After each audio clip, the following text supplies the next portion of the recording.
ओम क्रीं कालरात्रे नमः। नवदुर्गा रहस्य। माँ कालरात्रि साधक की चेतना अवस्था। माँ कालरात्रि की साधना साधक को धीरे धीरे उन आंतरिक अवस्थाओं से परिचित कराती है जिनसे होकर चेतना का परिष्कार होता है। प्रारंभ में मन बाहरी विषयों में उलझा रहता है। इच्छाएं, भय, स्मृतियां और कल्पनाएं निरंतर उसे विचलित करती रहती हैं। साधना करते हुए भी वह बार बार इन्हीं तरंगों में बह जाता है। यह अवस्था सामान्य जीवन चेतना की होती है, जहां मनुष्य भीतर से अस्थिर और बाहर से व्यस्त बना रहता है। निरंतर साधना से भीतर एक परिवर्तन आरंभ होता है। विचारों की गति धीरे धीरे मंद पड़ने लगती है। मन पहले की अपेक्षा अधिक शांत रहने लगता है। साधक अनुभव करता है क्या वह हर विचार के साथ बहने के लिए बाध्य नहीं है। वो उन्हें देख सकता है, समझ सकता है और छोड़ भी सकता है। यही सजगता का प्रारंभिक रूप है, जो आगे चलकर स्थायी शांति का आधार बनता है। इसके बाद एक ऐसी अवस्था आती है जहां साधक के भीतर गहन आत्म परीक्षण आरंभ हो जाता है। वह अपने व्यवहार, अपने संबंधों और अपने निर्णयों को अधिक स्पष्टता से देखने लगता है। जो त्रुटियां पहले अनजाने में होती थीं, अब वे स्पष्ट दिखाई देने लगती हैं। यह अवस्था कभी कभी पीड़ादायक भी होती है, क्योंकि मनुष्य को अपने ही दोषों का सामना करना पड़ता है।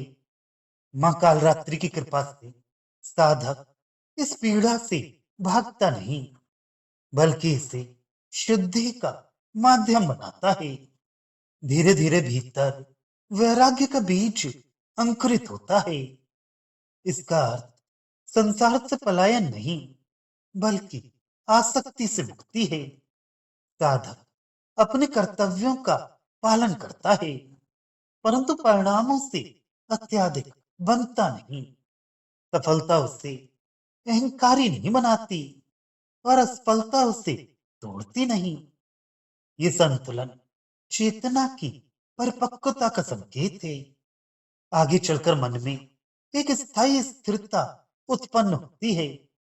परिस्थितियां बदलती रहती हैं, लोग बदलते रहते हैं, परंतु साधक का अंतर्मन शांत बना रहता है।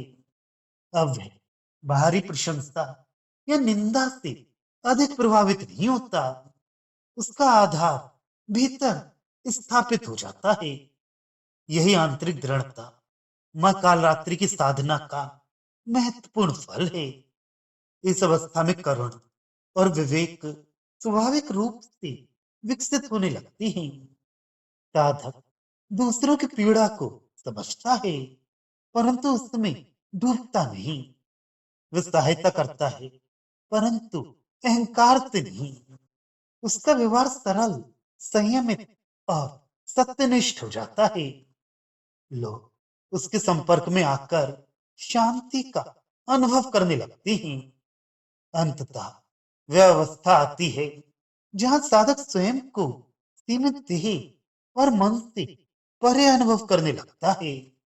उसे ये बोध होता है कि उसका वास्तविक स्वरूप साक्षी भाव में स्थित है। सुख दुख, लाभ हानि, मान अपमान सब आते जाते रहते हैं, परंतु भीतर का प्रकाश अचल बना रहता है। यही जागृत चेतना की पूर्ण अवस्था है। मां कालरात्रि इस संपूर्ण यात्रा में मार्गदर्शक बनी रहती हैं। वे साधक को भय से साहस की ओर, भ्रम से स्पष्टता की ओर और अस्थिरता से स्थिरता की ओर ले जाती हैं। उनकी कृपा से चेतना क्रमशः परिष्कृत होती है और जीवन एक पवित्र साधना में परिवर्तित हो जाता है। यही वह अवस्था है जहां साधक अपने भीतर स्थित दिव्य शक्ति को पहचान कर शांत, संयमित और जागृत जीवन जीने लगता है। यही मां कालरात्रि की साधना की परम सिद्धि है।